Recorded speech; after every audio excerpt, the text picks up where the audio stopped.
I'm dropping names, folks, today on Sam Roberts Wrestling Podcast. Another guest for the big 200th episode that's going to be live at Caroline's on Broadway in New York City SummerSlam week gets revealed. Sean Mooney is on the show to talk about his storied WWE career and a very controversial tweet from yours truly as it pertains to Monday Night Raw. All that and more today on Sam Roberts Wrestling Podcast. Ladies and gentlemen, welcome to Sam Roberts Wrestling Podcast. Introducing your host from New York, here is Sam Roberts. I did. I had a very controversial Raw tweet that I'm going to have to address in the state of wrestling this week. I had no idea. Sometimes, that's the thing. When you're the last professional broadcaster, you tweet out opinions, and you have no idea what's going to be controversial. I sent out a tweet that I thought was downright tame, and it became highly talked about all through my feed. We'll talk about that later on today. Welcome to Sam Roberts Wrestling Podcast, counting down the episodes to 200. At episode 200, that's when we officially become Not Sam Wrestling. That becomes the new name of this show. And we do it live at Caroline's on Broadway, New York City, August 16th, Thursday, 9:30 p.m. That's 2 weeks from today. If you're downloading this podcast the day it comes out, in 2 weeks, we'll be live at Caroline's on Broadway. Get your tickets now, carolines.com. You can also go to twitter.com/notsam. Look at my pinned tweet. Pinned tweets are important.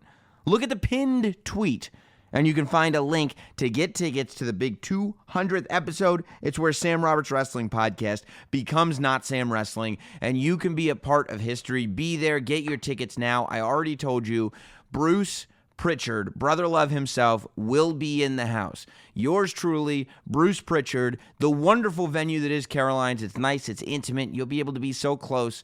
You're not legally allowed to touch Bruce, but you'll be close enough that you could if you wanted to. And who knows? Bruce is a weird guy. He might let you touch him.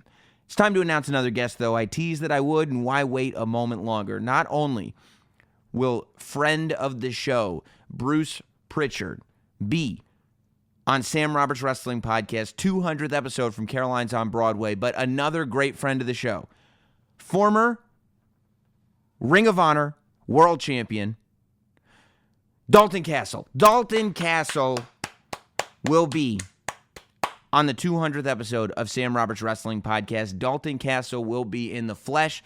The last time we talked to Dalton on the podcast, he was Ring of Honor champion. Now, you'll get to see him. You'll get to see the conversation happen live right in front of you.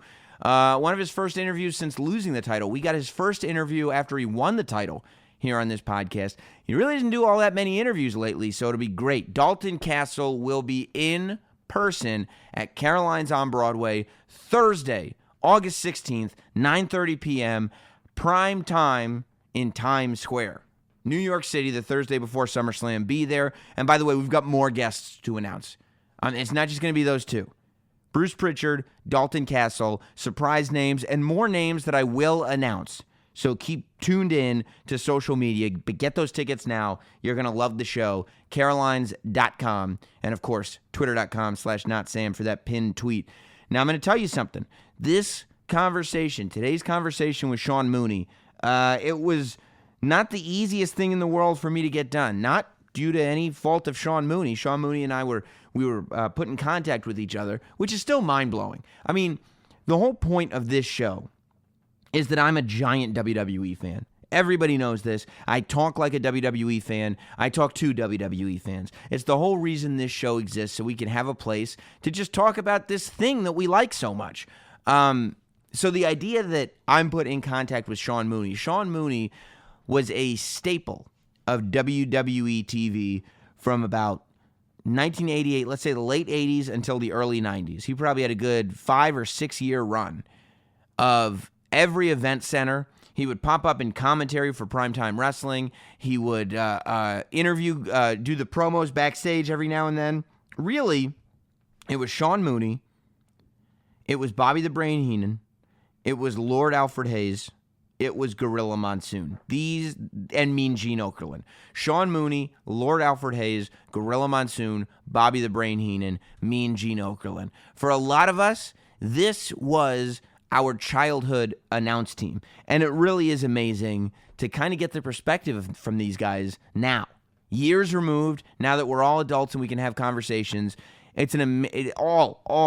all these people have amazing stories to tell. And I wanted to get this amazing story, and I wanted to get it here on the podcast so I could share it with you. It's one thing to sit down with Sean in a bar and have him tell me all kinds of stories. That's not good enough for me. Let's record those stories. Let's put them out on the internet. Let's let you listen to them. So, of course, the idea is that I'm going to get in contact with Sean Mooney via Skype, and I'm going to do it here in the wonderful, vivacious, beautiful Not Sam Studios. Unfortunately, sometimes you want things to happen, and they don't happen so easily. So today, I record this on Wednesday, the night, literally this thing, if you listen to this, as soon as it gets released, I'm recording this, 6 hours before it comes out or something like that.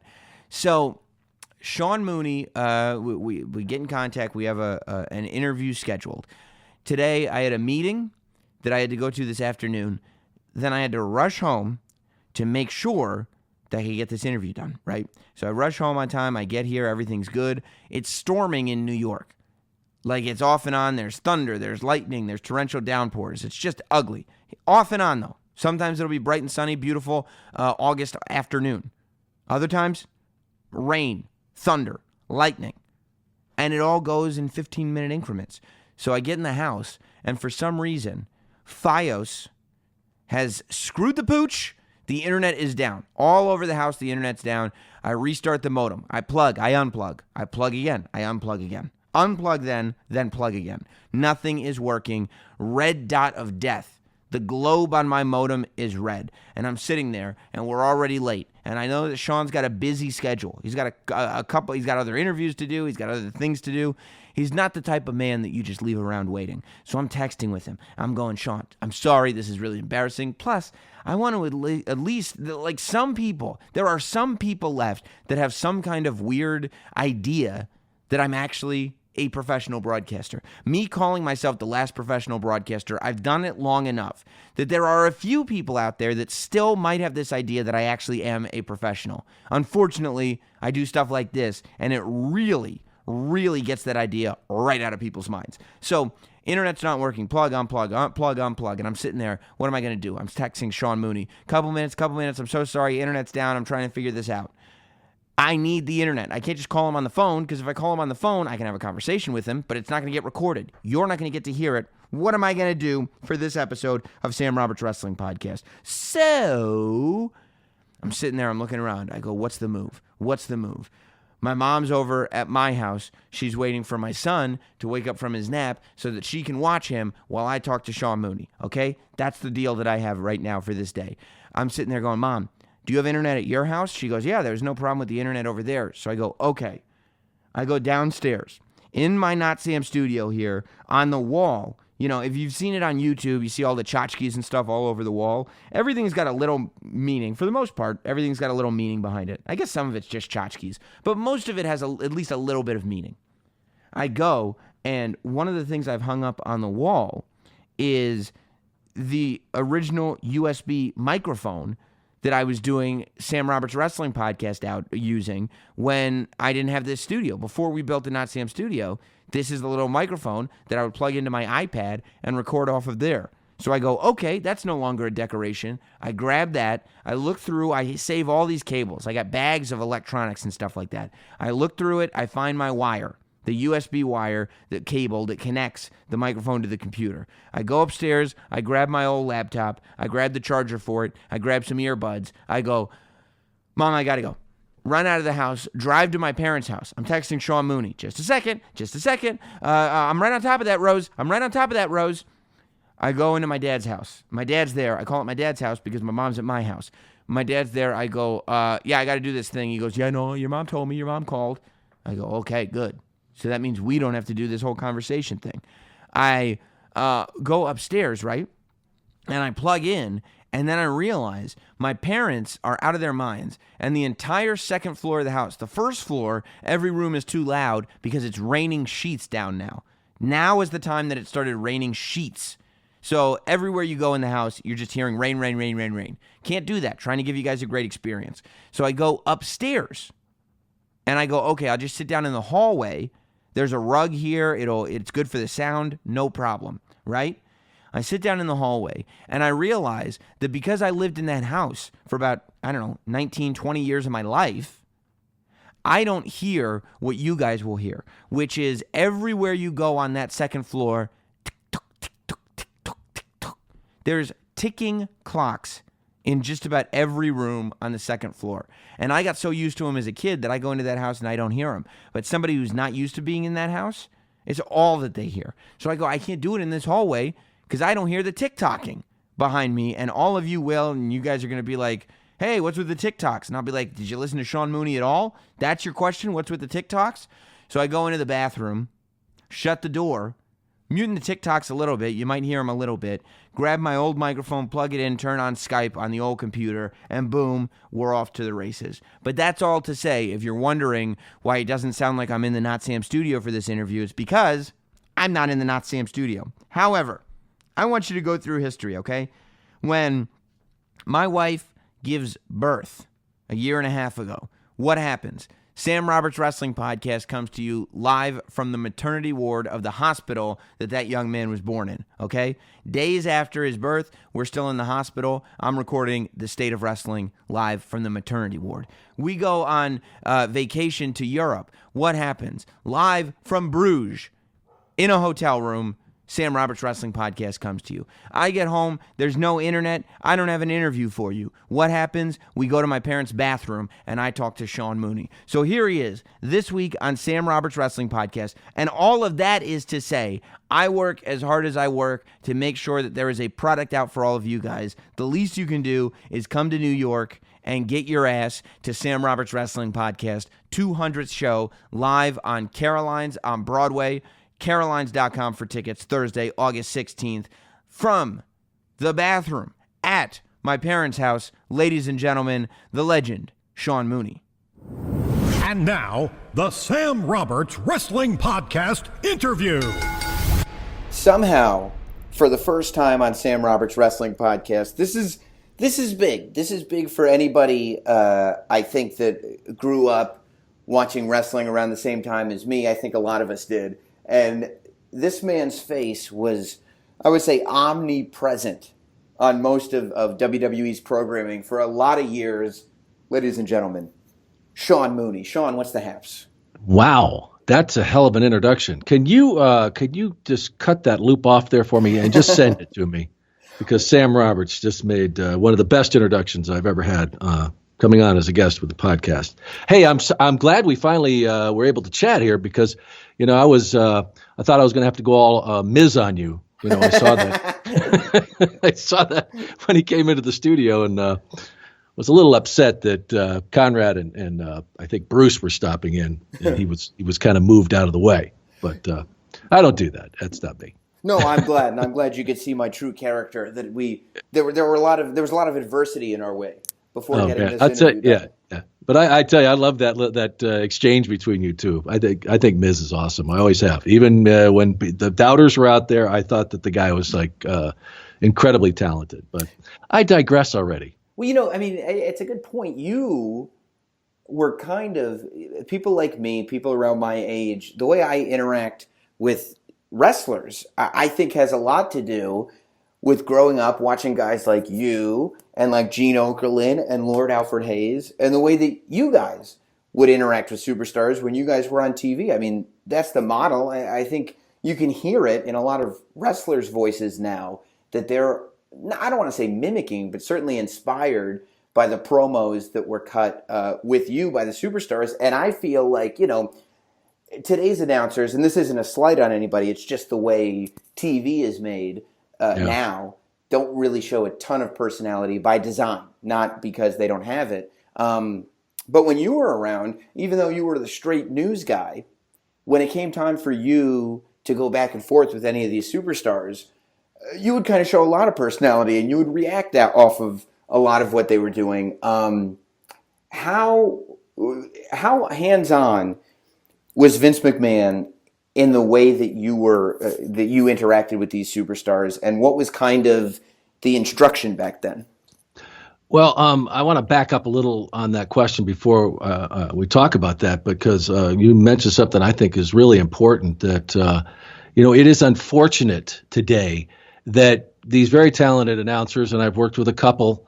I worked with Charlie, and we did a DVD together, and I thought she was very good. And I've watched some of these others, and it's just unfortunate they're not really given that opportunity to show that personality, because I thought that was a huge part of putting over these superstars when you got the opportunity, because it was that interaction and that reaction. And it's unfortunate that's the way it is. And like you said, it's not a slight to these people, because I think that many of them, if given the opportunity, would really be really shine and be part of the product, really the content. They would really add to it, because people like Gene Okerlund, geez, you look back at some of the stuff Gene did, and it's really amazing at what he brought to those promos back in the day. But as you mentioned, Vince. Vince I don't think he's changed a bit, because I still know quite a few people that work with the company, and they say he's as involved as ever, and he was very much involved. But one thing that was great about Vince, I mean, even though they would give you the instruction about where we were going with something, it wasn't word for word scripted. So I think that really added to it, because a lot of those reactions were very real. The other thing about it is that he didn't. I don't remember ever being yelled at by Vince, or him getting in my face after doing it, because that just wasn't his style. Now, maybe that changed later. I've heard stuff about, when he gets in these headsets now, but back then he didn't. And I think that in some ways, man, did he cut me a lot of slack. I don't know if you've ever saw some of the really early stuff, Sam, but I mean, I maybe I would say awful, but I was not good. And and you look at some of those early event centers, and I'm yelling, Madison's Bear Garden this Friday night. And I'm thinking, like, who the hell told you to talk like that? And I came to the conclusion, I finally figured it out. Howard Finkel was the one who was the first guy who gave me any guidance when I went into the event center. And he was a ring announcer, for God's sake. So he's sitting there telling me, "Yeah, you really got to project, Sean." And really. And I remember he always used to say, I would say WWF, and he'd say, "No, it's WWF. You don't say it right." But I'm like, "Okay, Howard, yeah, right." But he did. Vince was really good with me as far as letting me develop. Giving me a lot of opportunity to get into that role that I had. I won't say character, but that role that I had. I mean, there were times, I remember one time it was a steel cage promo at this live event, and we were doing a pre-tape, and I was supposed to go down inside this cage and do this thing. And Vince laid it out for me. It wasn't that tough, but I could not get the damn thing. I would just at that point I was pretty good. I mean, I thought, but I just couldn't get this one. And I'm thinking, oh shit, Vince is I know he's in the truck. And Kerwin told me later, he said, better go talk to your boy. And I remember Vince came down, down the steps, and I'm seeing, I'm like, oh God, and he came down and just said, I think, pal, that you're looking at, you're concentrating too much on the cage, and just do it and just say it. And then I nailed it. But, he could have come down and just reamed me, because it was absolutely warranted. But back then, he really did work with me a lot when he had, the opportunity. So I think that allowed me to really develop on my own. And I knew from the beginning I wasn't Gene Okerlund. I never tried to be. And I think that's, in a way, we were able to complement each other after a while, because we were two completely different announcers. Yeah, I think so too, and I feel kind of two ways about the idea of announcers and personality and stuff, because I agree. I think it adds tremendously. I mean, the reason why so many of those promos are looked back so fondly upon is not only because of the superstars, but because of what you guys gave the superstars to work with. But at the same time, it takes a tremendous amount of understanding as to what your role is and what the product is to do it right. Because, when you watch, stuff going on the indies, when you watch people that aren't really trained to be wrestling announcers, people get themselves over because they're so anxious to show that personality. Everybody wants to be Bobby Heenan or Mean Gene. And I think that's why it's just kind of a blanket rule now that nobody shows that kind of personality, because the learning curve of being able to use personality in order to get other superstars over and not get yourself over is a really, really difficult thing to master. Yeah. And you nailed it right there, because that you look back on those, thousands of promos, those interviews that Gene and I did. Gene certainly did a lot more. But even with Gene, Gene would have a line that would, drop you. He never put himself above the talent, and he never crossed that line. And that's what makes good announcers, to be able to, still be entertaining, but you're not the show. And that really is, that is an absolute art to do that. And Gene Okerlund was a master at it. And I learned a lot from him in that, regard. So how often were you on the road in those days? Because in my mind's eye, I feel like most of what you did was in Stamford and was the Event Center and was the, even later on, at the beginning it was the Event Center in front of all the monitors. And then later it was the live Event Center in front of the kind of multicolored early 90s backdrop. But it was all studio stuff. How often were you on the road going to shows and doing those locker room promos? Well, prior to my arrival, Craig DeGeorge, Craig Minervini, and Gene were out on the road. They'd go to these house shows and these TV tapings, and they would do these all live. And that was the reason that they came up with the Event Center, is because it was ridiculous. These guys would, start doing these promos that would last 2.5 minutes to localize these markets. And someone finally brilliantly figured out, you know what, we don't need to have the guys do this. We can have a central location like a news center, and that guy does the traffic and these guys can do so many general interviews, and then we'll have them do a few specifics. But that guy in the studio is the one who's going to do the real work as far as customizing these markets. So you were right. I spent most of my time in Stamford, where some weeks we'd customize up to 90 markets, which was just an insane amount of house shows they were doing. And, and as you mentioned when we started talking, I did those for every show. You could not get away from me with the Event Center as far as, Superstars and Challenge and International and everything, prime time. And that's what I would take about 4 days to do that in a week. And of course, then somebody would get hurt, and I'd get the red phone at the desk of Howard telling me, Barb hurt his leg. You got to do 16 markets over again, which, as you can imagine, was not something you wanted to hear. And then I would go to TV tapings pretty often, because we would do, customized things. And then all the pay-per-views. But I was nowhere near on the road like I was, or like a lot of these other guys. I wasn't going to these house shows, and I wasn't mostly TV tapings, which we did every 3 weeks back then. Yeah, I remember. So I grew up in England for kind of the formative. Yeah, wow. Yeah, so I watched from the time I was maybe, 4 to 8 or 9 years old. I was living Sky. Exactly. I was living in England and watching on Sky Sports. So I watched Superstars and Challenge, of course, but my memory of those event centers was really, for the most part, prepping pay-per-views, plugging the magazine, things like that, because we didn't get a ton of live events. It wasn't until really much later, I was probably a tape trader, in high school, when I started to try to find VHS copies of old episodes of Superstars and Challenge and stuff like that, that I realized, it kind of clicked in, because depending on where these tapes would come from, it would be different event centers. And I realized, oh my God, these guys, the Sean Mooneys of the world, were just sitting there recording a different event center for every single market. And I can't imagine. That must have just been, every day, however many hours a day. That's crazy. Yeah. Groundhog Day. Yeah. Really. And, there was so much material, you couldn't put it in a prompter. So I had to ad-lib that stuff, and I would get, there was things you could do, but still, you had to nail the market. You had to nail whatever the venue was.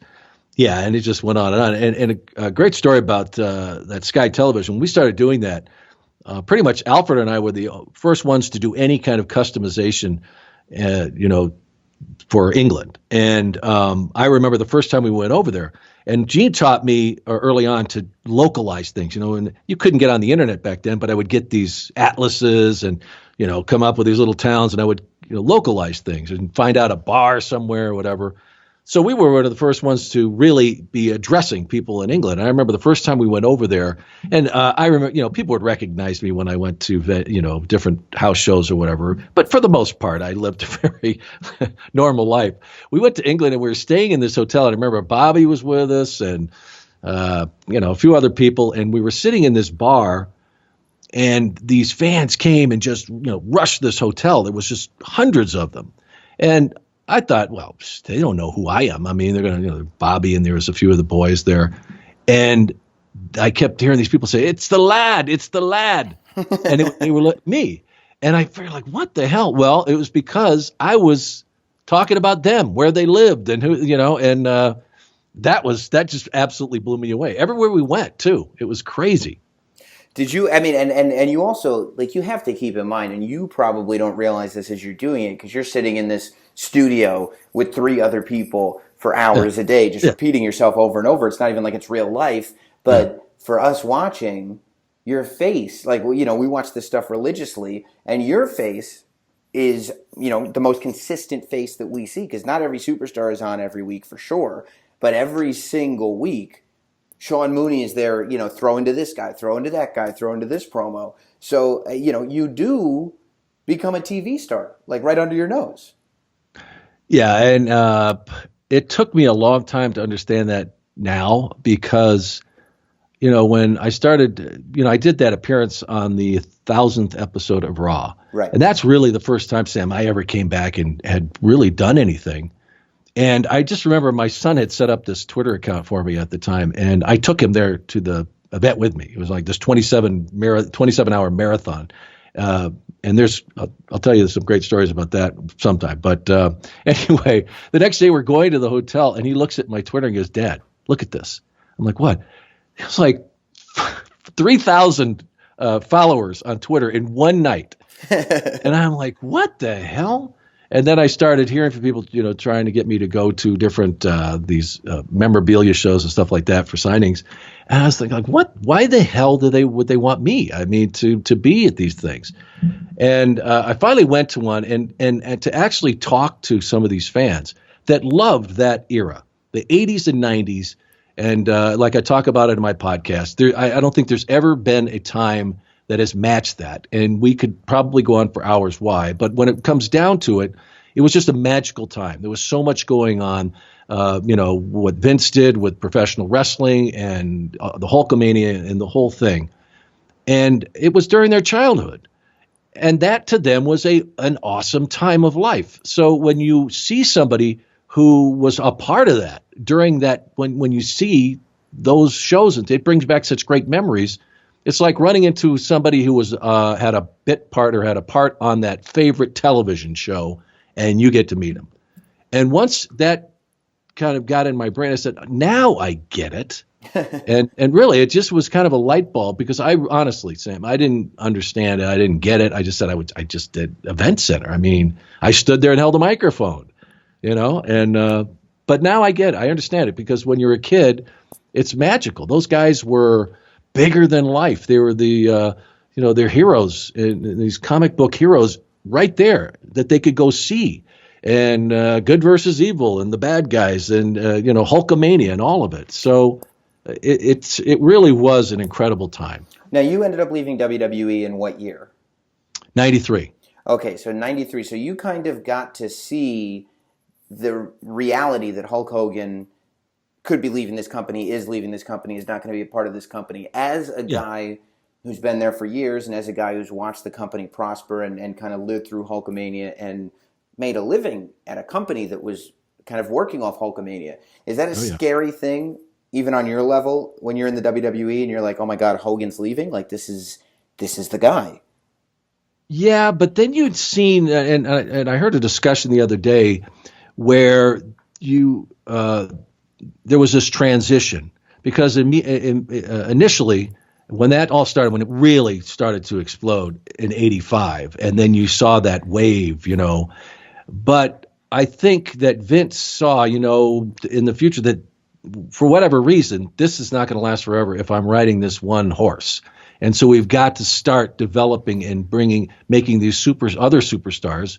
And that's where, where Randy came in. And, that's where we saw these other superstars really start to come into the limelight. And yeah, it was scary, but then you saw the reaction to what, the Macho Man was doing and some of these other, big time heels that we had. So it became, the company stopped being Hulkamania and started to become the WWF. And then, of course, what we've seen it, evolve into in the WWE. But I think that was a great lesson for Vince. And it was a frightening time, as you mentioned, that there was, a lot going on then. And it was one, you wondered some days that, they're going to board up the windows. I remember at the TV facility, they took the water cooler away. I mean, like cost cutting measures. I'm like, what the hell? I guess I'm not going to be ever getting up in front of the plane on one of those contracts, But that's when you know it's trouble when the free pretzels disappear from the break room. Yeah, when the water cooler goes and they don't have they got pretzels in that's in the room. Things are going bad. But it was a frightening time then. We'll get back to my parents' bathroom in a moment, but I have to tell you something you might learn from my parents' bathroom.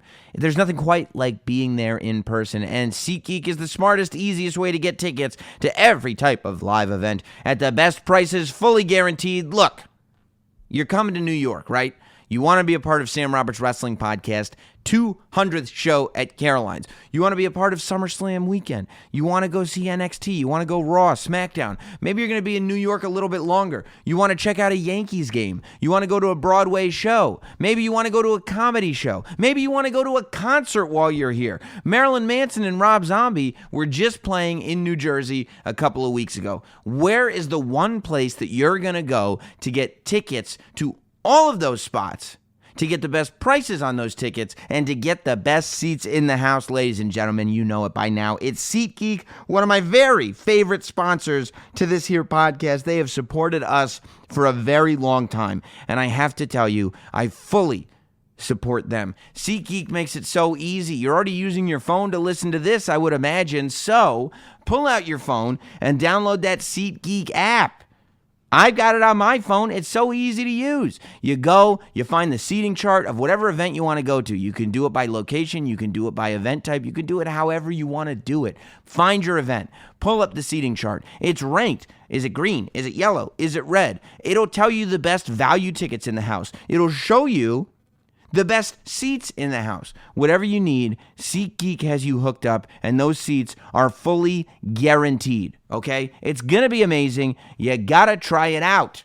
And if you need more reason to try it out, I'll give you an even better deal. That's right. Not only am I going to guarantee you that you're already going to get the best deal, you're going to get those guaranteed tickets, but you're going to get an even better deal because my listeners are getting $20 off their first SeatGeek purchase. That's right. You never used SeatGeek before. You hear me talking about it. I don't know if now's the right time. Now's the right time because you're going to get $20 off your first SeatGeek purchase. How?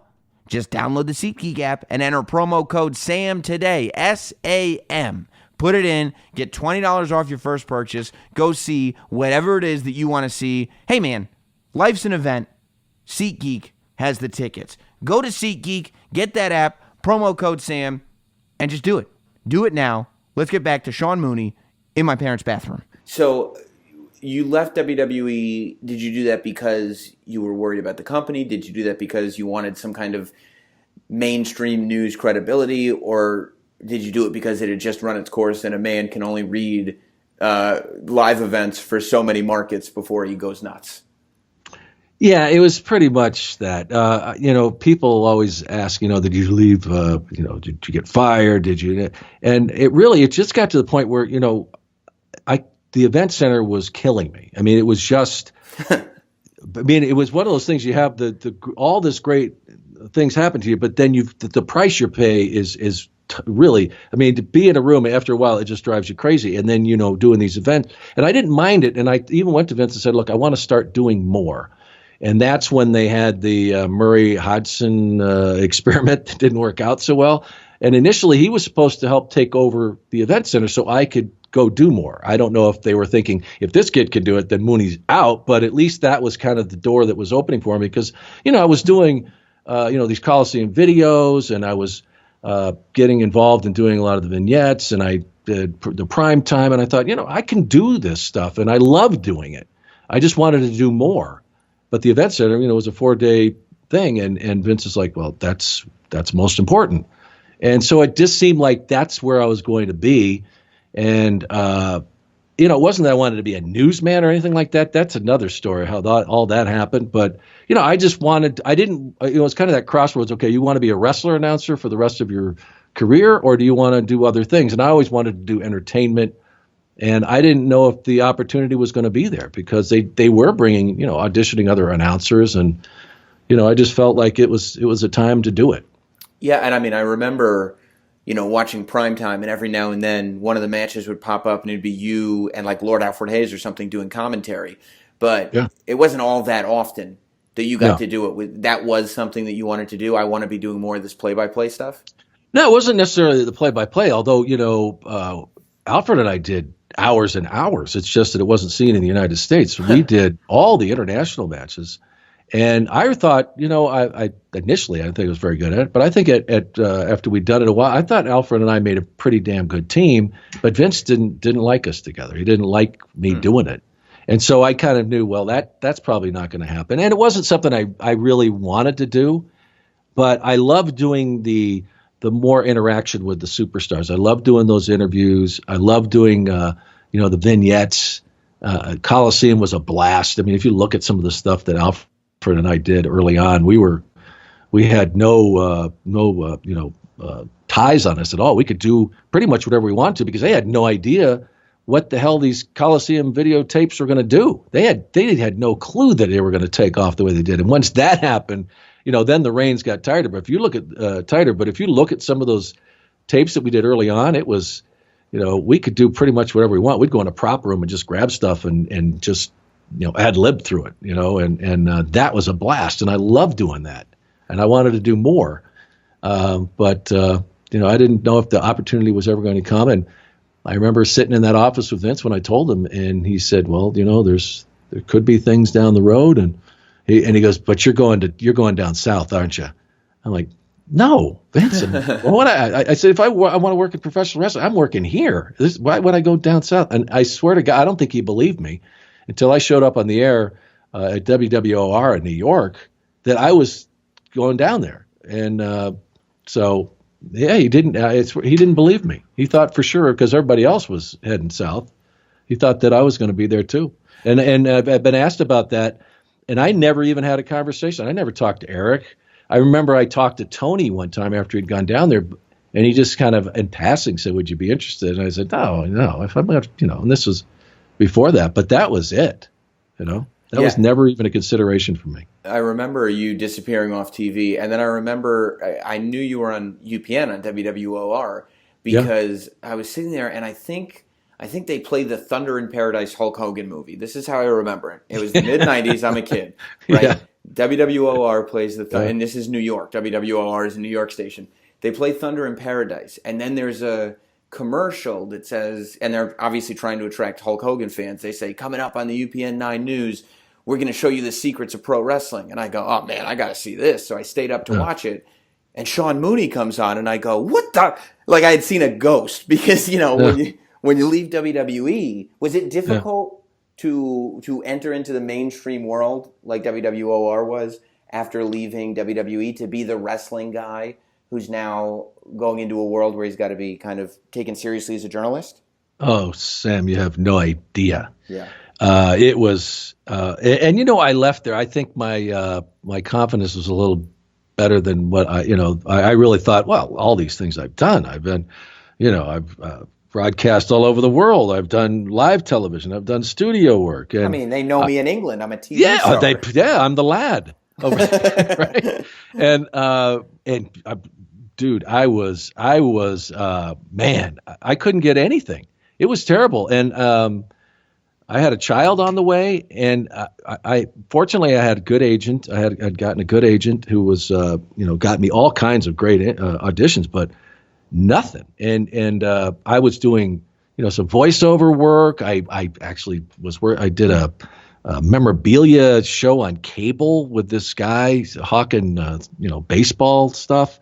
I mean, I just to do whatever I had to do. I was taking the train into the city to do these auditions for commercials, and I got a couple that actually helped pay the bills. But I was like, what the hell? What am I going to do?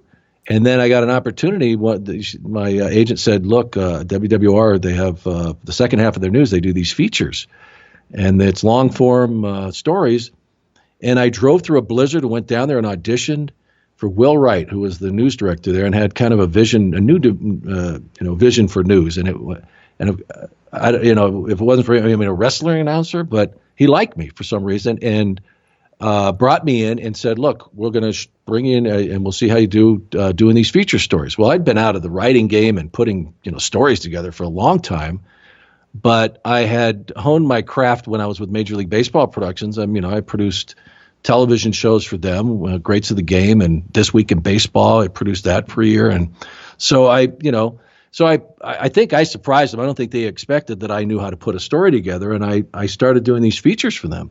Sam, I was on a week by week contract with them. And then it was 2 weeks, and then it was a month.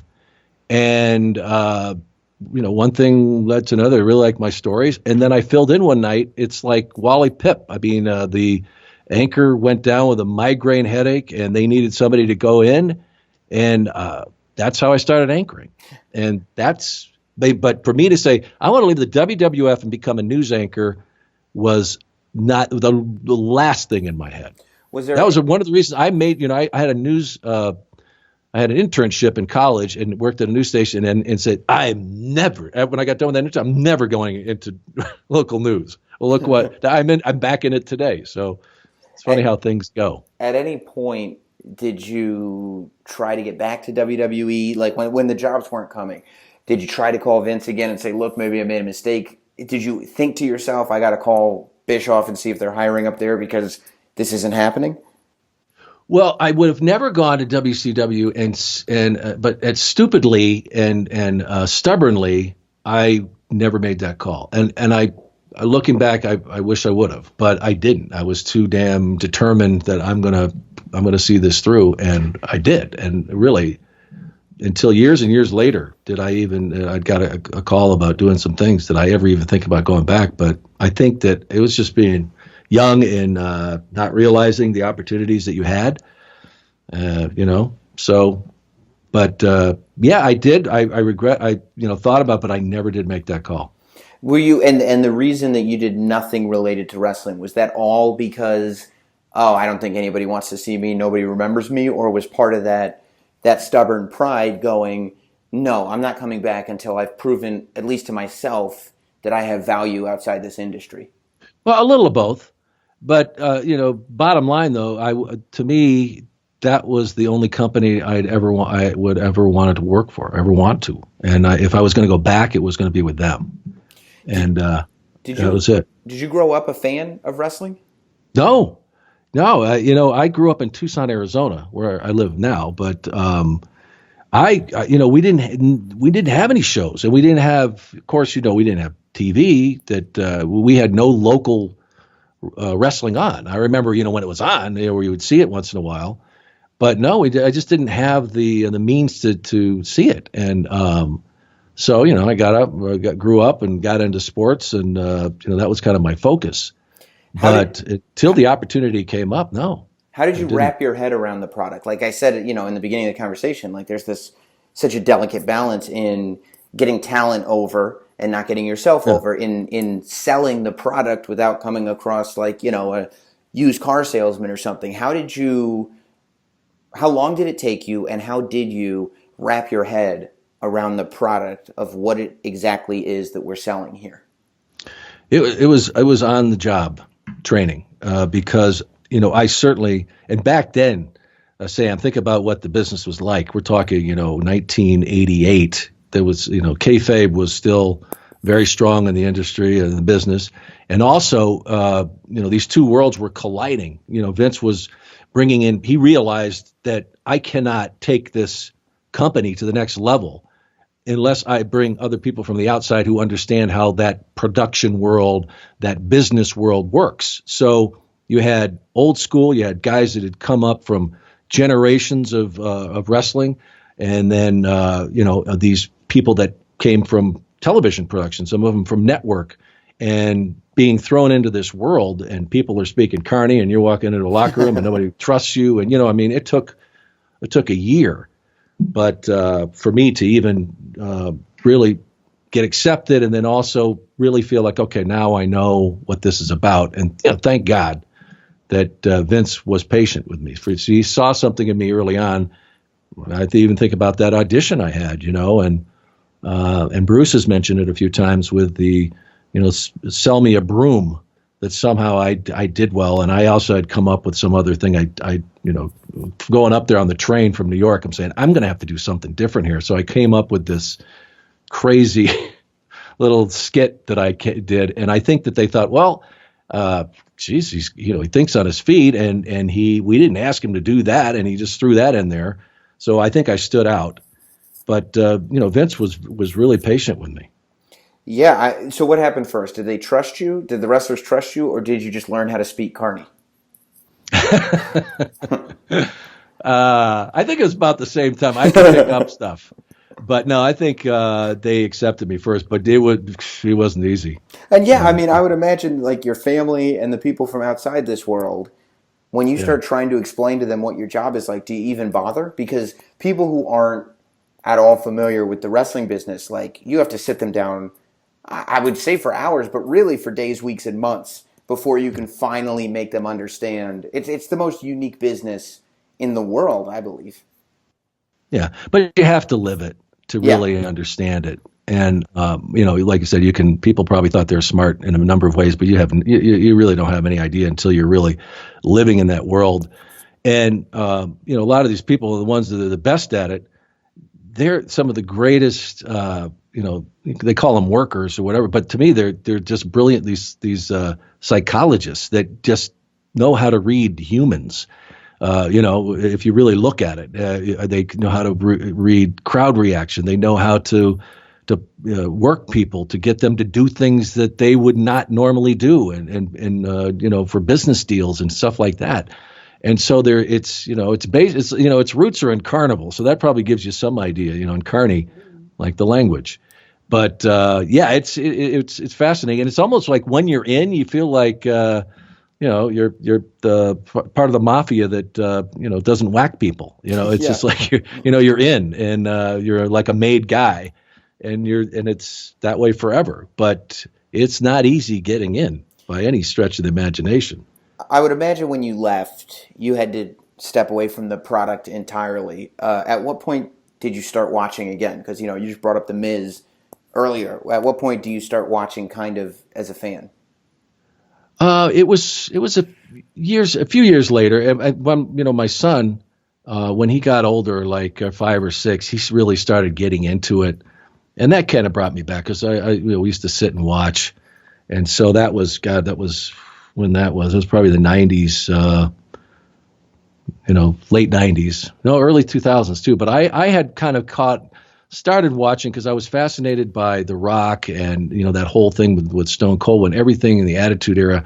I was like, this is different, and so I wasn't weekly, but I started to keep up on it because I was just fascinated by what was happening. As that was going on, did you ever have any thoughts of, okay, how would Sean Mooney fit into the Attitude Era, or were you thinking to yourself, yeah, this is probably not the time for me? Oh, I would have loved to have been a part of it. Really, when Jonathan Coachman and he got to do all that stuff with The Rock, I was like, oh, that's so me. Oh, I'd love that. All right. Well, I think I got to let you go. You're a busy guy. Yeah. You got 100 things going on. Yes. But I do want to, of course, whenever you're in New York, extend the invitation to you. You got a podcast now. You are back full force in the wrestling world, and I love to see it. And I think probably the funnest part of this, because I know as I was listening to you, it hit me a couple times. There's certain, I don't even know what words they were, but there's certain moments in this conversation that we were having that I go, that's the voice. That's him. And I think that a lot of people are going to have the same experience listening to this. So, Sean, I appreciate you making the time, and we got to do this again, man. Yeah, and folks, please tune into Primetime with Sean Mooney. A lot of my old pals, a lot of the superstars have been guests, and we have new ones every week. And I think you'll enjoy it. It's a conversation. I don't call them interviews. And, Sam, I really loved listening to the stuff that you've done. You were been an inspiration to me just listening to some of this, the way you have this rapport with the people. And, it's been fun. It really has been fun to be back. And I'm also going to be a part of StarCast when that comes up. So, folks, keep tuning in. Well, that's incredible to hear you say that, and I appreciate it, man. All right, Sam. Here is Sam Roberts. Oh, man, how cool was that? Let me know if you guys had the same experience that I did, listening to Sean Mooney talk. There were just certain moments. Maybe it wasn't words so much as moments in that conversation where I just, listened to his voice, and I just got that feeling. I don't know if it's deja vu, because you know what it is. Usually with deja vu, you don't exactly know what you're feeling.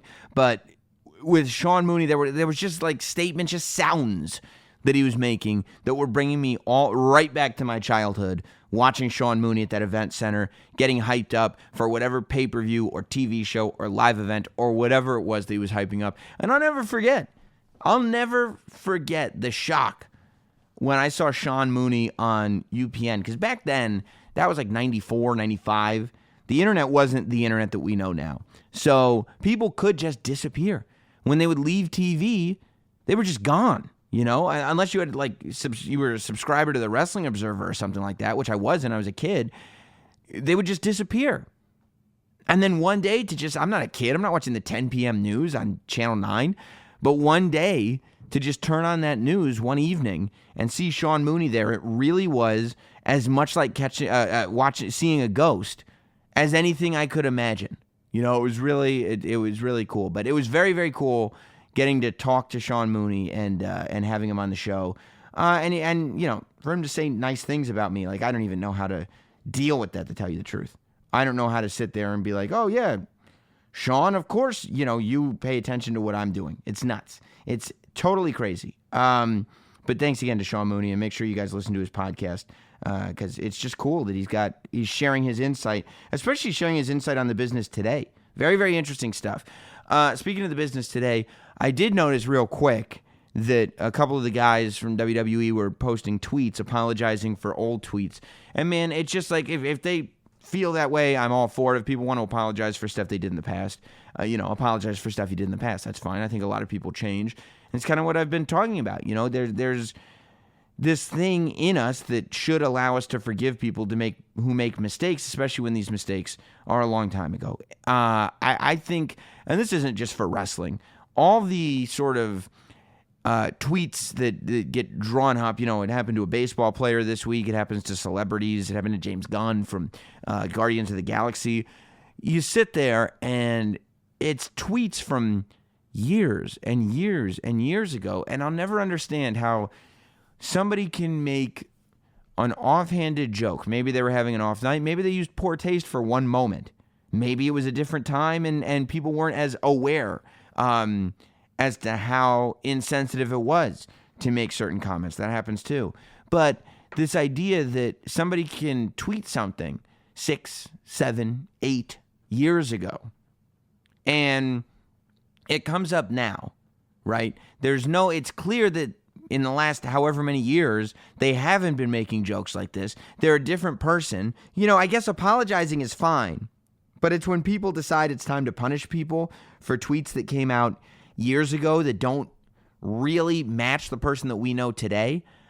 It's a shame. I don't think, we love social media. We love Twitter, and we love the idea that people that we look up to, people that we look at as celebrities, people that we idolize in some ways, just people that we're naturally curious about, get to express themselves, and we get to read these expressions. And what this is going to do, if you're going to drag stuff up and kind of bring it out of context from years and years and years ago, it's just going to make people, not do this stuff, not interact on social media anymore. And maybe that is the best thing. Maybe not every thought is supposed to be recorded, but I hope that we're all in the same category. Now, if somebody's tweeting out bad stuff today, then of course, this is reflective of who they are today, and they should kind of answer for it. But if it's from a long time ago and their tweets don't match that anymore, I just don't think that there's much of a conversation to be had. But, if they want to apologize, good on them, and good on them to make clear that they're not that person anymore. I do want to talk about the Mae Young Classic before we get into the state of wrestling, because it's coming up. I don't know the exact date of it. I think it's after SummerSlam, I want to say. But I think 27 so far. Female superstars, wrestlers, I guess if they're not WWE, they might not be superstars. They might just be wrestlers, have been announced in this Mae Young Classic. I believe they said that the finals of the Mae Young Classic were going to go down at Evolution, the all-female pay-per-view in October. So I would imagine this Mae Young Classic will start sometime after SummerSlam and run through October. But some of the people, of course, Caitlyn is going to be in it. It's going to be fun to see Caitlyn back in a WWE ring. Deonna Purrazzo, I'm super excited about seeing her in a WWE ring. She did like a little bit of enhancement work on SmackDown. At this point, it must be a year ago. But really cool to see her getting a shot. And I believe she is signed to NXT. This is just going to be the first place that she's showcased. I really hope she goes far in the tournament, too. I think Caitlyn, it's cool to see her back, but this should really just be a reintroduction, because I think Caitlyn, we're ready for her to be on the main roster. She doesn't really need to go all that far in the Mae Young Classic, because she can just show up on the main roster and be competing for either the Raw or the SmackDown Women's Championship right away. Mercedes Martinez is back. Mia Yim is back, which I'm super pumped about. I watched Mia Yim compete on the East Coast Indies for years and years and years. So watching her, that's what I love to see. People who've just been grinding and grinding and grinding get these opportunities. I think it's awesome. Toni Storm, Madison Rayne, Ashley Rayne, I guess is what she's going by. That to me was probably the coolest announcement of the week, that Madison Rayne is going to be in this thing. She's got a really great mind for wrestling. She's done stuff in the creative end. She's done stuff on the broadcasting end. She's obviously done a ton on the wrestling end. And to see somebody compete in Ring of Honor, TNA, and now the Mae Young Classic / WWE all in 1 year, it's just super, super cool. It's really cool. So I think it'll be an interesting tournament for sure. I loved when they did it the last times. And I do wonder, I don't think Ashley Rayne, I think that's the thing that I just read, had her billed as Ashley Rayne, but I don't think Madison Rayne has a contract with WWE. I think right now, as far as I know, she's just signed on to do the Mae Young Classic. So I would imagine if she's got that much history and she's being introduced, I would imagine that she will do stuff with NXT. Who knows? If they're going to start, they're talking about starting an NXT UK women's division. Maybe they ship Madison Rayne off to the UK. They may do this stuff. That's what you have to keep in mind. That if they're starting a full-on NXT UK brand, there is a possibility that not everybody on that brand will be from the UK. Same way not everybody on the NXT brand is from North America, right? They could move guys and girls over from either the NXT roster or from the independents or wherever, and put them on that UK roster and have them wrestle that style. There's no doubt about it that the NXT UK tournament that we saw on the WWE Network several weeks ago looks very, very different from the NXT product. So I don't think we're going to be confusing anything between the NXT product and the NXT UK product. The NXT UK product feels like it was far more inspired by the independent scene in the UK, which is a pretty unique scene right now. And yes, just about everybody is from the UK, but still, I would not be shocked if certain people were brought in and then went over to the UK. I mean, it could be something, for Madison Rayne, it'd be a really easy move to sit there and be like, I don't need to prove anything to NXT. I don't need to prove anything to WWE. I've been all over the world. I'm going to take over the UK. I'm not going to let you guys have it. It's like a heel thing, you know? I'm not going to let the UK have this show. I'm going to be the one who runs things here. Whatever you want to do. I just think it could be a cool opportunity. I don't think you have a ton of people that aren't from the UK, because then you start to go like, well, why are we doing this in the UK? But a little sprinkling of people from this side of the pond, I think it could be interesting. So we'll see. We'll see. That's the fun part about WWE right now, is that there are more opportunities to do things with WWE for athletes around the world than ever before, whether it's a full-time contract on the main roster, whether it's a spot in NXT, whether it's just a couple matches in this tournament, you know? Keep in mind, Zack Sabre Jr. wrestled in a WWE ring. That Cruiserweight Classic was a WWE production, you know, Ibushi. It happened. And they didn't end up signing contracts, and I wish they had, to tell you the truth. But there's just opportunity to do a lot now associated with the WWE, just because there's so much going on. There's rumors about Mauro Ranallo doing the commentary for the Mae Young Classic. I wouldn't be at all shocked by that. You know, they used Mauro in the UK. Obviously, he's the NXT lead commentator, so I wouldn't be shocked if that happened. But I do wonder. I wonder who's going to be doing the commentary for Evolution. Like, if it's going to be a full female staff. How about that kickoff show, huh? You going to have any dudes on the kickoff show? How about Effeminate Dudes with Wrestling podcast? Maybe. So I don't know. You know, they could do it.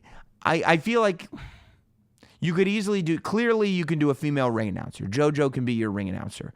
I think you will have female referees, but to do all female referees, when we've only got I think you've only got one female referee. You might have two female referees. To do all female commentators, when really, as far as female commentators go, you don't have a staff of them.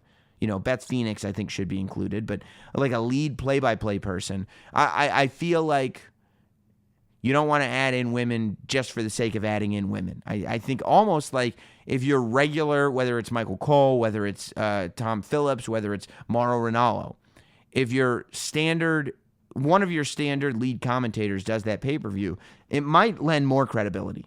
You know, I don't know. You've got to have some female representation in that commentary booth, whether it's one or two. That might be one way to do it. I think maybe one man and two women in the commentary booth if you're not going to go all women. But yeah, it'll be interesting. I bet WWE doesn't even know for sure yet. We'll find out. We got a lot to talk about this week in the state of wrestling. So why spend any more time doing anything but doing that? It's now time for this week's State of Wrestling. Welcome. It's State of Wrestling time, where we count down what are, according to me, the top 5 stories in this world of professional wrestling here on Sam Roberts Wrestling Podcast each and every week. And I thought it only fair this week to start at story number 5. Certainly not the least important story, but just kind of where I want to begin, paying our respects to 3 superstars, 3 men that we lost over the weekend, I believe. I believe it was Sunday, but I could be mistaken. That, of course, is Brickhouse Brown, Brian Christopher, and Nikolai Volkov. Awful. They say things like that come in threes, and that's it's terrible. It's terrible that things like that, if they really do come in threes, I wish they came in zeros. So, Brickhouse Brown, I believe he had cancer, prostate cancer, if I'm not mistaken. I could be wrong, but I believe it was some form of cancer. I didn't know. I mean, I knew of Brickhouse Brown, but Brickhouse Brown was a big star in the 80s and into the early to mid-90s, mainly down south. He never, to my knowledge, was in WWE, but he did a bunch of stuff in AWA. He did a bunch of stuff in Memphis. I think he ended his career in the USWA, working for Jerry Lawler there, or Jerry Jarrett, or maybe both of them.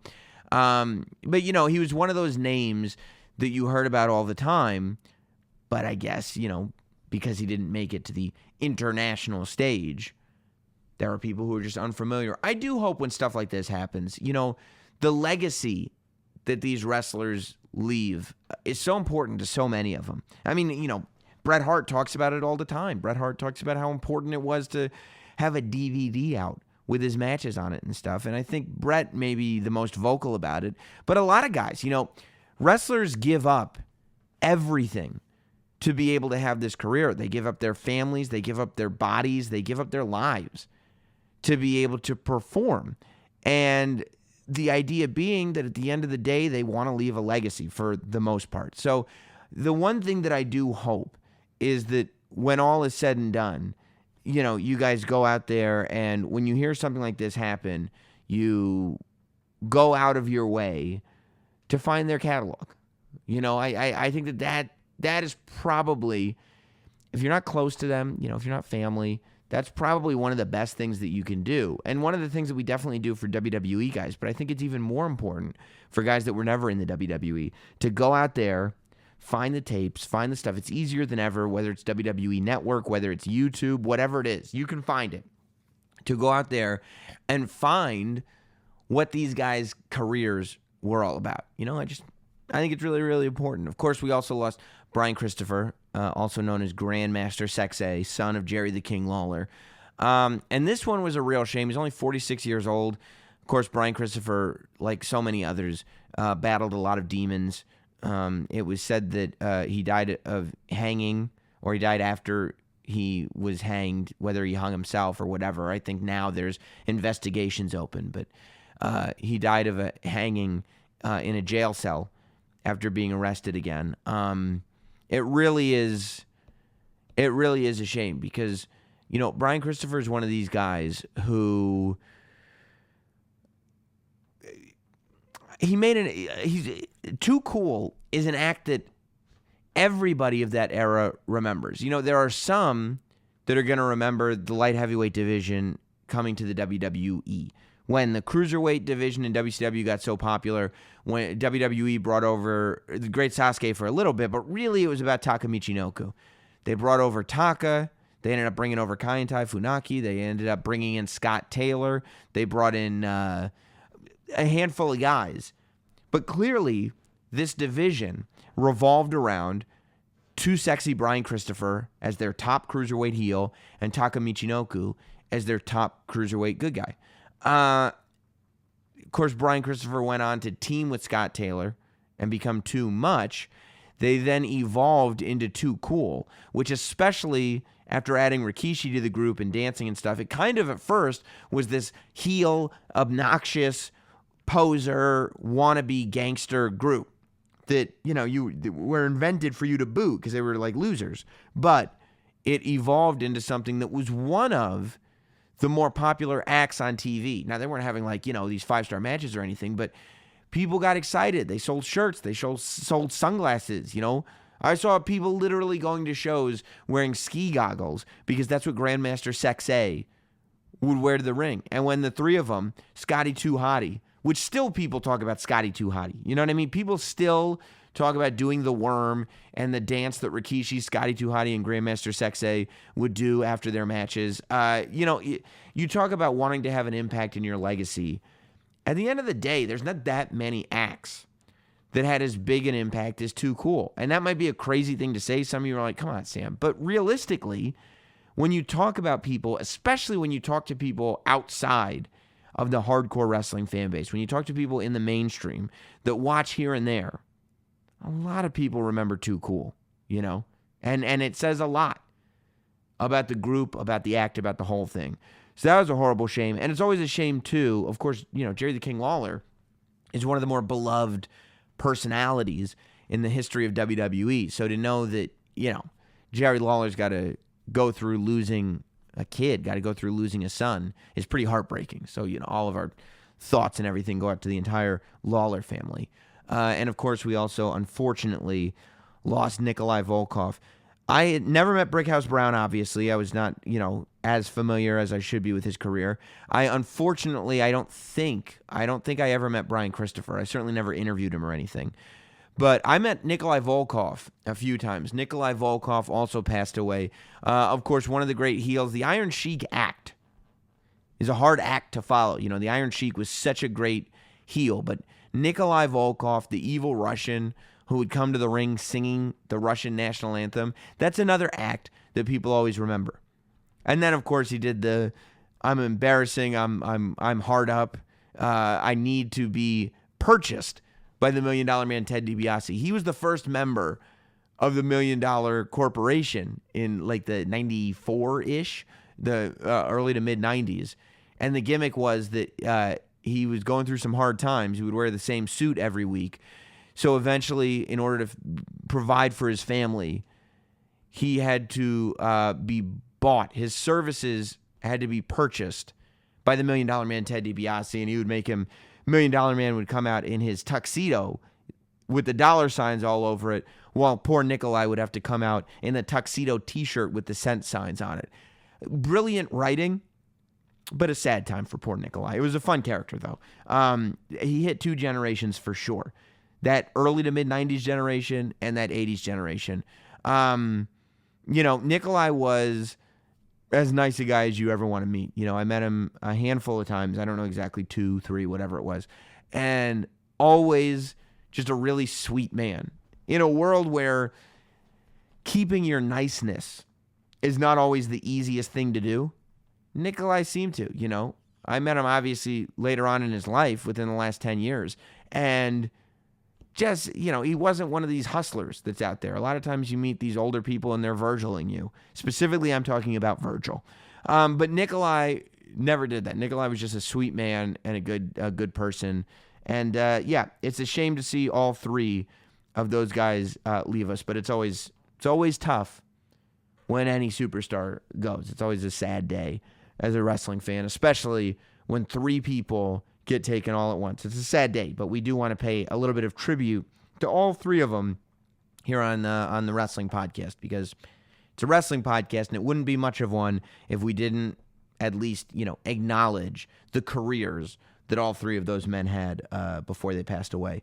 We'll move on to story number 4. And of course, the rest of these stories are far more pleasant, if maybe a little more trivial. We're not talking about life and death anymore, but still more pleasant and more wrestling talk. And this I wouldn't say is trivial. It's just not life or death. New Japan puts out a statement this week that says they want Nakamura back. They would welcome Nakamura back to New Japan Pro Wrestling. And why wouldn't they? I don't know when Nakamura's contract actually ends. There is no doubt in my mind that if Nakamura went back to New Japan, he could become the biggest star in the promotion once again. He could. Then again, we all thought he could become a megastar in WWE, or at least a lot of us did. But definitely, with the way the Bullet Club has evolved over in New Japan, with everything that's going on with Naito, with everything that's going on with everybody over there. For instance, if we're going to see a Chris Jericho-Nakamura match ever, I would prefer that match to happen in a New Japan ring than a WWE ring, just because that match and the presentation of that match, I think, would be presented in a more entertaining way for me. Now, the question is, so yes, do I think it would be a positive thing if Nakamura went back to New Japan? In terms of me as a fan watching New Japan, yes, that would be a positive thing. In terms of me sitting down and being entertained by the New Japan product, there would be no downside to Nakamura coming back. Now, what do I think of Nakamura going back to New Japan and what it would mean for Nakamura? I don't think now is the time. I think that Nakamura has the U.S. Championship. That's something. Nakamura as a heel is certainly more interesting, compelling. There's certainly more to this character than there ever was as a good guy. And, who knows why that is. But Nakamura as a heel is interesting. I think Nakamura still, and this is me, maybe it's just because I'm a completionist. I don't like, not that, I like to know that I have run a well dry if I'm going to give up on it. I personally, and I don't know, maybe Nakamura and me are not the same person. I have it on good authority that Shinsuke Nakamura and the last professional broadcaster, Sam Roberts, yours truly, are actually not the same person. However, for me, all I can do is talk from the perspective of me. Before I went back to New Japan, I would want to make sure that I left the biggest impact that I could on WWE. If Nakamura left today, His WWE run it would be unfair to call it a disappointment, but I think if Nakamura left WWE today, it would still feel like there was unrealized potential. If Nakamura left WWE today, it would feel like he never quite got to where we thought he might get to in this promotion, as a WWE superstar. And who knows? Maybe he won't get to that level. Maybe all of our expectations are too high and it's just not in the cards for Shinsuke Nakamura in WWE. But I'm not ready to say that personally. I personally am not ready to say, nope, Nakamura has gone as far as he can go. And the reason for that is I feel like a new world was opened up to him at WrestleMania when he turned heel. And WrestleMania was April, May, June, July, August. It's 4 months ago. I think you would say in the last 4 months, Nakamura has been more interesting than the 4 months previously. I'm not ready to throw in the Nakamura towel yet. I'm not ready to say that we've seen all we're going to see out of Nakamura. And I don't think that Nakamura should go back to New Japan until he feels like we've seen all that we're going to see. And it's difficult. This guy has a family. To uproot your family from Japan, move them all to the States, and become this guy who works for WWE, lives in the States, does the whole thing, only to move them all back to Japan a couple years later, that's a little bit difficult. So I don't necessarily see it happening. I think that Nakamura will continue to try to make an impact in WWE. I don't know how the finances work. I would assume that the money's better in WWE, but one could also assume that New Japan would certainly make it worth Nakamura's while. So we'll see, but I think that was kind of New Japan's attempt to maybe at least pique some interest, but really gain a little bit of publicity for themselves. And I think that even they know that the idea of Nakamura going back to New Japan in this moment are probably not that realistic. I don't personally think that it's probably going to happen. Probably not.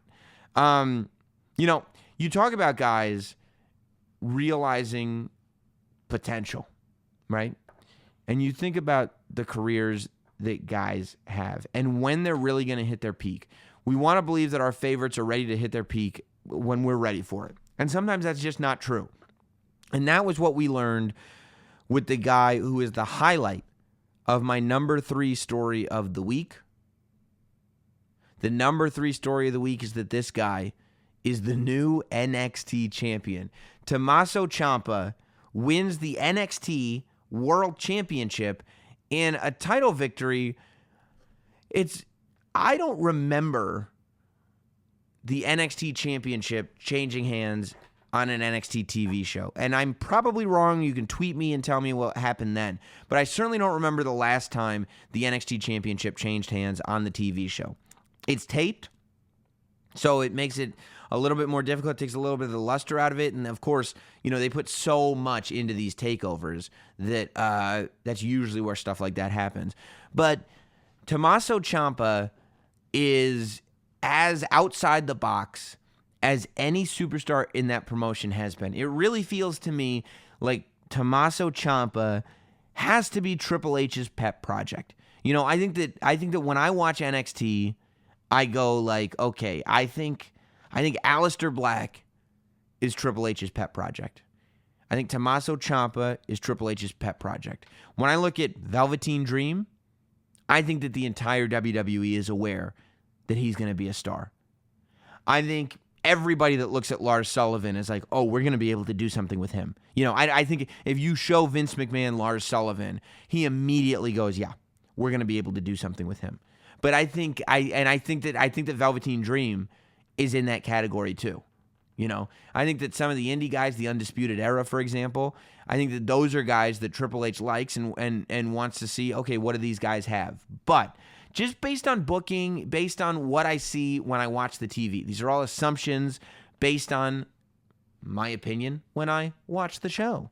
I really feel like Tommaso Ciampa and Aleister Black are Triple H's 2 pet projects. And I think that what this title win does for Ciampa is it takes him out of the story of Johnny Gargano. So Ciampa did everything in his power, and he's so great. Ciampa keeps that character alive by staying in character on Twitter, by not selling t-shirts. There is no evidence. I would imagine he doesn't do interviews. I would love to have Tommaso Ciampa on this podcast, but I would imagine he would stay in character the whole time. And that's part of what makes this so compelling, is that, with the Gargano story, you didn't even feel like Johnny Gargano was doing a character. Johnny Gargano is Mr. Wrestling. He is this guy that he's portraying, right? You started to feel like as over-the-top evil as Ciampa is and was, you feel as you're watching like that's really him. That's who that guy is. And I think that is what that extra layer. He's one of the great storytellers in there right now. And I think, Triple H, every time he does an interview, well, not every time, but every time he gets asked about it, Triple H historically in interviews has talked a lot about the art of storytelling in the ring. He's talked about, how important it is and everything. And I think that that is something that he clearly passes along. Shawn Michaels the same way. I'm sure Shawn Michaels passes those along too. I love Tommaso Ciampa as NXT champion. It's been a while since there was a good heel champion. I guess Bobby Roode was, but Bobby Roode was so popular because of the entrance music and because of the whole deal that he was doing that it wasn't really just that dirty, dastardly bad guy. Ciampa was going out of his way to tell a story with Aleister Black. As soon as he beat Gargano, Ciampa started tweeting and talking about how much he wanted to take out the NXT champion, Aleister Black. And still, in all of our minds, because the last two TakeOver main events were so good, specifically the last TakeOver, the story that was told between Gargano and Ciampa was one of the great stories that was ever been told in a wrestling match. I really think that the Gargano-Ciampa story, what I believe will eventually become at least 3 parts, if not more. Right now, it is kind of 3 parts in the sense that there's the betrayal, then the 2 matches. I think clearly we will have a 3rd match in this series at some point, but after those 2 matches happened in succession, or succession, I should say, it wasn't like they weren't seceding. They weren't leaving the union. They were, they weren't succeeding in order. One after the other is when they happened.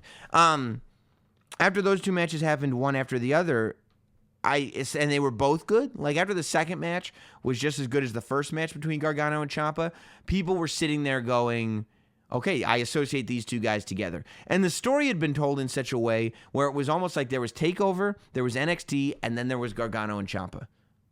Both times. And in the in-between. There was everything happening in NXT, and then there was this story over here. And I think that winning the championship from Aleister Black really cements that this is not about Johnny Gargano and Ciampa anymore.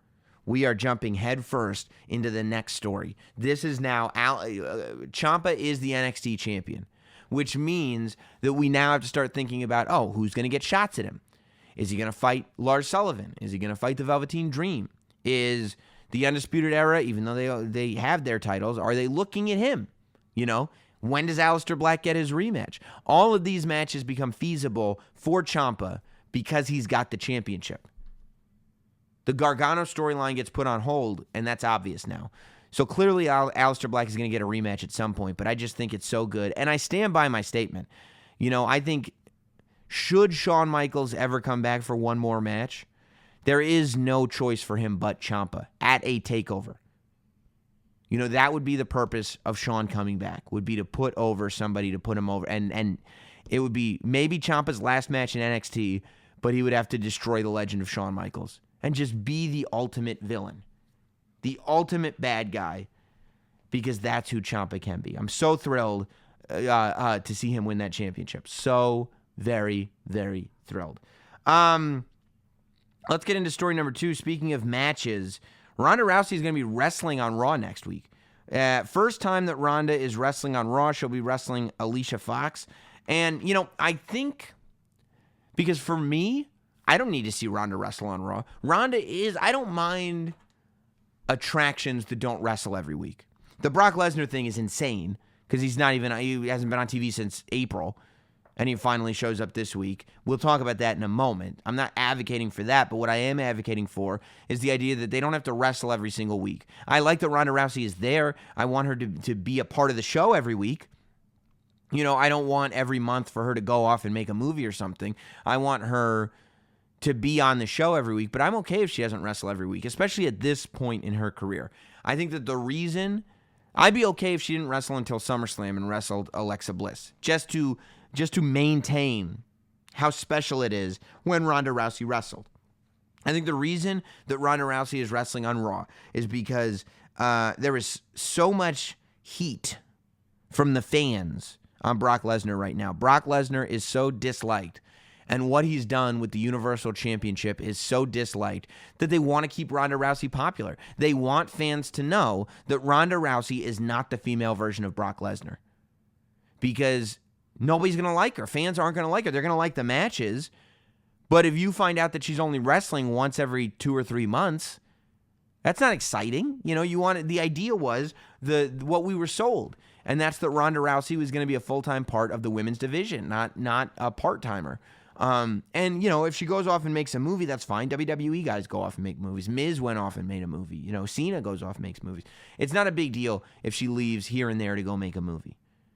It is a big deal if it becomes a thing that she's doing all the time. And it is a big deal if it becomes a thing where she's only wrestling every 3 pay-per-views. So I think, even though for me, I don't need to see her at this point wrestling on Raw, it's certainly exciting. I'm interested to see what she does with Alicia Fox. And this will be a good indication, right? Because we've really only seen her. We saw her at WrestleMania, obviously. She did extremely well. We saw her wrestle Nia Jax. She did extremely well. But, you know what? Alicia Fox is great, but, you know, she's not. Ronda Rousey is not necessarily protected in the ring when she's with Alicia Fox. Like, Alicia Fox, it's not going to look bad, but Alicia Fox is, you know, not going to. It's not guaranteed that Alicia Fox makes Ronda Rousey look better, if that makes sense. So one would almost expect Ronda Rousey to kind of carry this one, right? The idea with Alicia Fox's character and her win-loss record, you wouldn't think that she would get a ton of offense in on Ronda Rousey. So I don't think that it should be like a 10-second match, because people would kind of feel ripped off if we're all getting psyched up. Ronda Rousey is actually going to wrestle and it lasts 10 seconds. But it'll be interesting to see, because I kind of feel like Ronda Rousey is going to have to carry this match. Not due to Alicia Fox's shortcomings at all. Alicia Fox could, you know, do just fine. But because of the characters involved, because of who she is, it feels to me like that's the way this story needs to be told. And I think it'll be really, really interesting. Hopefully, we'll get excited. Every time Ronda Rousey has wrestled, every time she's gotten in the ring and done anything physical, we get excited. She's really, really good at that. Hopefully, this match happens and it reminds us how good Ronda Rousey is in the ring, because that may be part of this motivation. It may be we got to remind these people how good Ronda is because she hasn't wrestled since Money in the Bank. So that could be it too. That the idea is that when we see her wrestling Alicia Fox, we're going to get excited because Ronda Rousey is really good, and we're going to get excited for the Women's Championship match with Alexa Bliss. That could be part of it. I don't know. But I definitely think that it is very, very interesting. And I'm anxious to see it. You know, speaking of Raw, I thought Raw had its ups and downs this week. I'll talk about the number one story in a moment. I was a little confused by the Bobby Lashley Elias segment. And, you know, not because Bobby Lashley forgot the words to Rockin' Robin. I didn't quite get. I don't understand the Bobby Lashley character, to tell you the truth. You know, he loses to Roman Reigns after beating him, and it's kind of like, okay, I'm not getting the title shot. Instead of being like, that's insane, total BS. I beat him already. I should get the title shot. Let me have one more match with Roman Reigns to prove that I can beat him. You know, it should at least be having a rubber match now. So not complaining about that. And why would you sing with Elias? Like, Elias is a bad guy. He's not a nice dude. Fans boo him, or they're supposed to. Why would Bobby Lashley want to perform with him? I'm not 100% sure why. I also don't quite understand. It feels like they're building to something between Elias and The Rock. I don't know if that's going to happen at WrestleMania. I don't know if he's just putting that out there now to get fans talking and to get The Rock interested. Who knows? But he mentioned him on Raw. He mentioned him in the documentary. He mentions him a bunch. But he mentioned him on Raw. And to me, it doesn't feel like it's putting Bobby Lashley in a space where he can easily succeed if Elias calls out The Rock and Bobby Lashley comes out. You're in Miami. I get that he's just mentioning The Rock because he's in Miami, but The Rock comes out sometimes. The Rock has surprised audiences before. So it doesn't really put Bobby Lashley in a spot to succeed if Elias is going to call out The Rock, and then here comes Bobby Lashley to defend the good people of Miami because you've implanted this idea. You've incepted the good people of Miami with this idea that The Rock is coming out. So that was a little confusing to me. But we'll get to the number one story of the week. I sent out a tweet on Tuesday.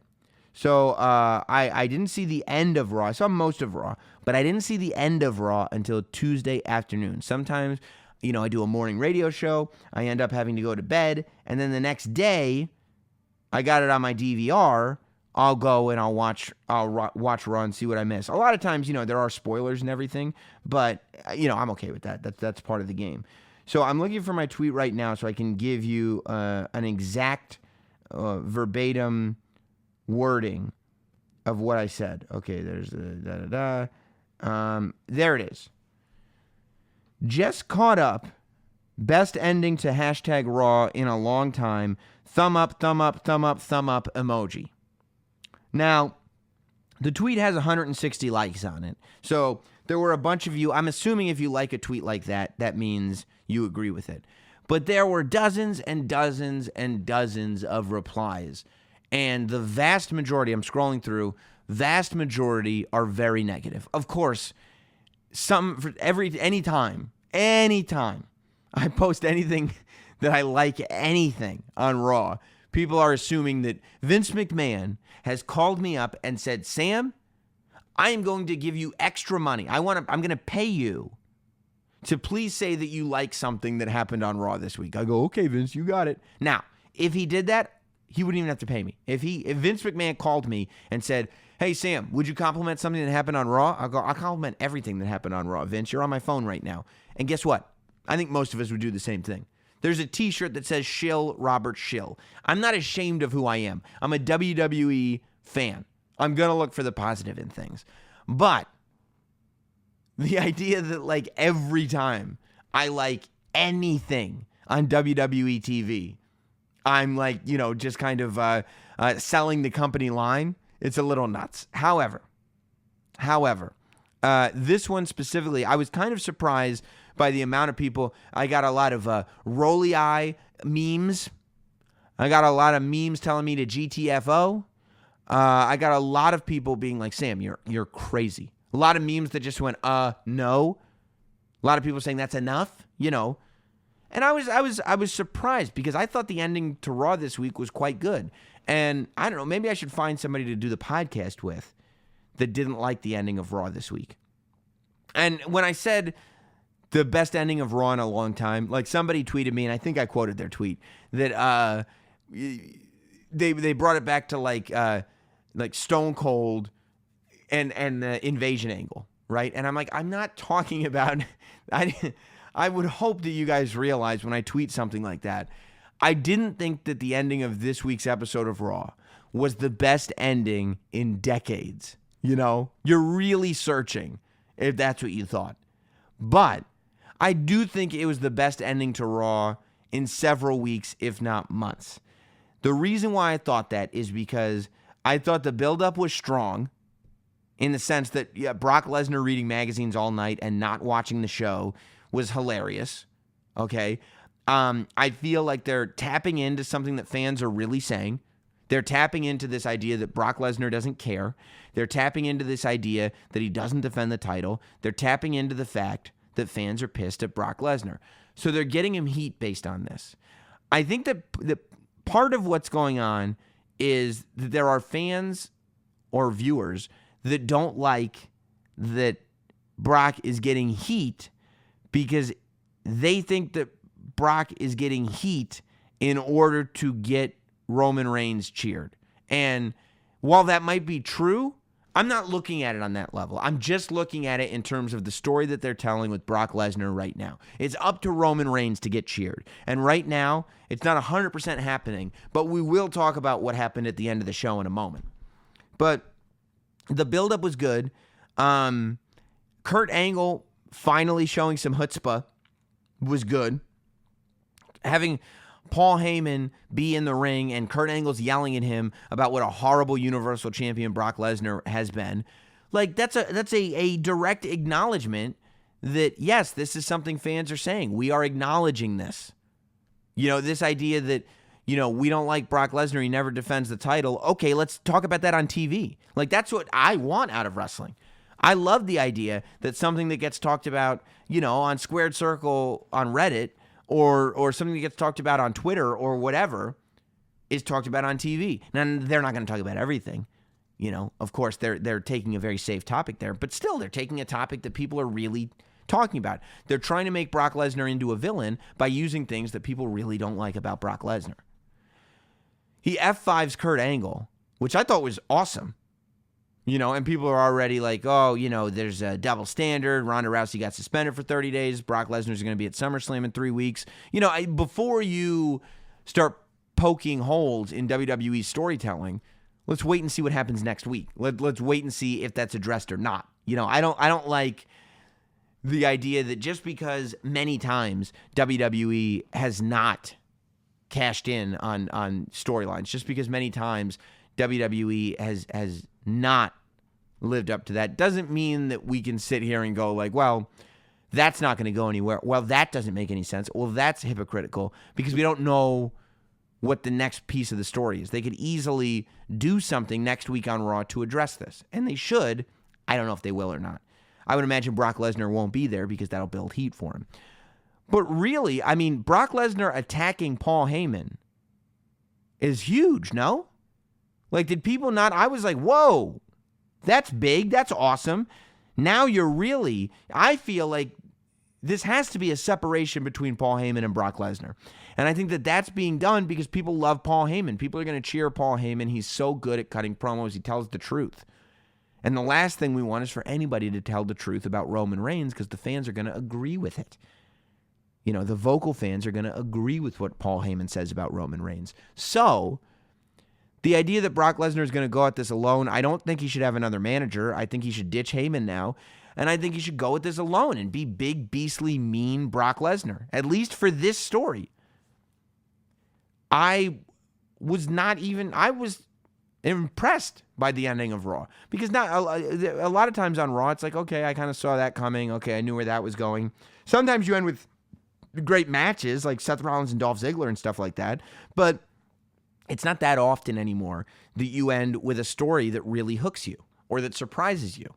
And I don't think anybody thought that Brock Lesnar was going to jump Paul Heyman.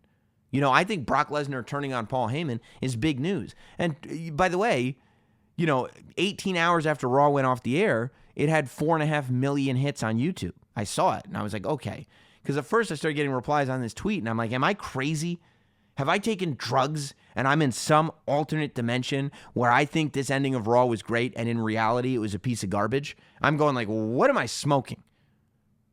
But then the likes started coming in on the tweets. I realized that maybe some people are a little more vocal and, it got all these hits and people enjoyed it. But I do think there are a lot of you that didn't enjoy it.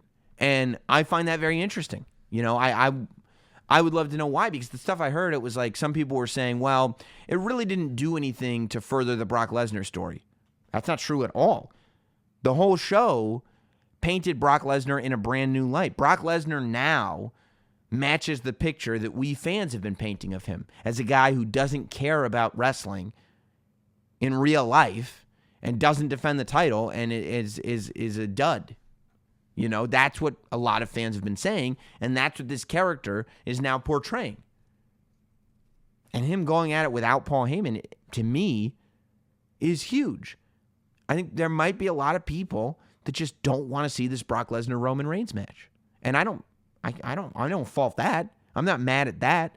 And it's almost like anything that has anything to do with these guys, you're not going to be happy about. And maybe that's true. I could be wrong. I'm not trying to assume everything. But yeah. So I was a little bit surprised. Now, I was also shocked that at the end of Raw, I heard watching Raw, we want Roman. Now, the voice of the fans chanting absolutely sounded like women and children for sure. That's another reason why I thought it sounded like we want Roman. But still, like it really, the we want Roman chants were not being outdone by Roman sucks. It was like we want Roman. That's what I thought I heard.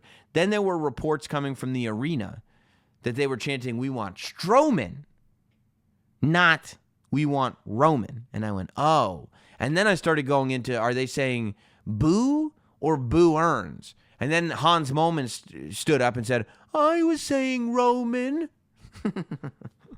So I don't know what they were saying.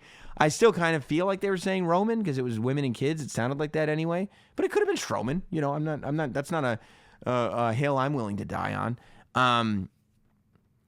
If it was Strowman, it's still interesting. Like that was an interesting chant to end the show. If it was Roman, that's a successful end.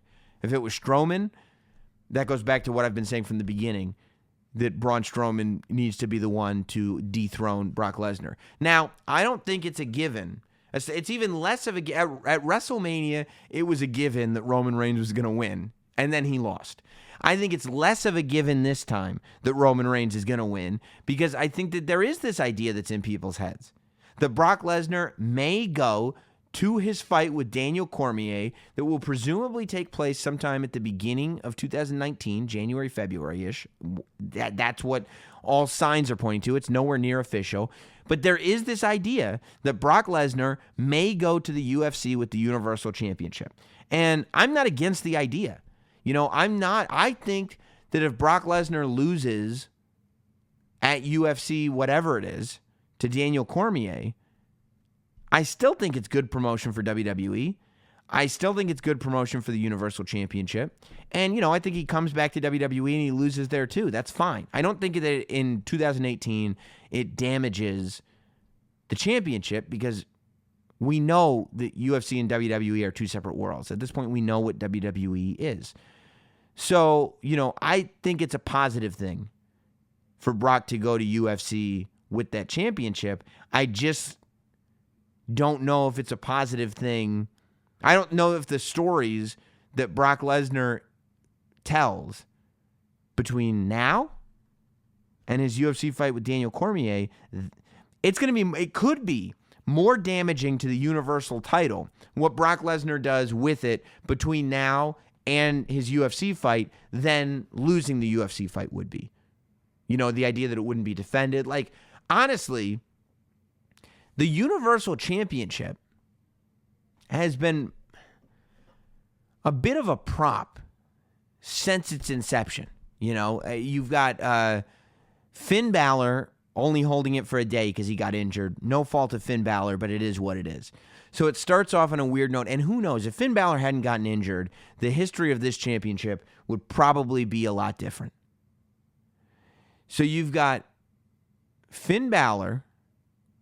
Then it goes to Kevin Owens, who, you know, and I only call it a prop for Kevin Owens because he was kind of the chicken bad guy with it. You know, he didn't have that heroic, like to have a bad guy holding the title is not a run that establishes the title. That run established Kevin Owens as a great main event bad guy, and he did amazing with it. But because the title was so new, it did not establish the Universal title.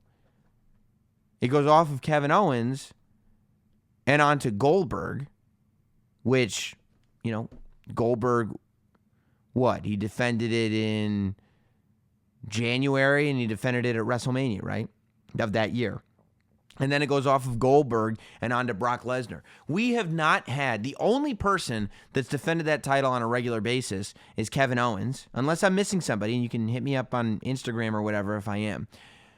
But Kevin Owens is the only person that's really defended that title on a regular basis, and we've never had a good guy face of the company with that championship. So I think that the Universal Championship is suffering. It has not established since its inception a few years ago. I think that and I've said this before, WWE is making a huge mistake by not taking advantage of that and putting the spotlight back on the WWE Championship, because let's be honest, AJ Styles versus Samoa Joe is not going on last at SummerSlam. Brock Lesnar and Roman Reigns is going on last at SummerSlam. So, all you can do is hope that in September, maybe the WWE Championship goes on last, but, it hasn't happened. It hasn't happened on a pay-per-view in a very long, since the brands came together. So, I don't know what you're going to do, but the point of this is, I thought the ending to Raw was great this week. Some of you did not. Hit me up and kind of let me know if I'm missing something, I always want to hear from you. Let me know. You can also let me know in person. People go like, hey, Sam, where are you going to be? I'm going to be at Caroline's on Broadway. Caroline's Comedy Club, August 16th. For the first time, Sam Roberts Wrestling Podcast gets a primetime slot at Caroline's on Broadway, one of the most famous comedy clubs in the world. Thursday night, August 16th at 9:30 p.m. So far announced, Bruce Pritchard and Dalton Castle both will be at the show.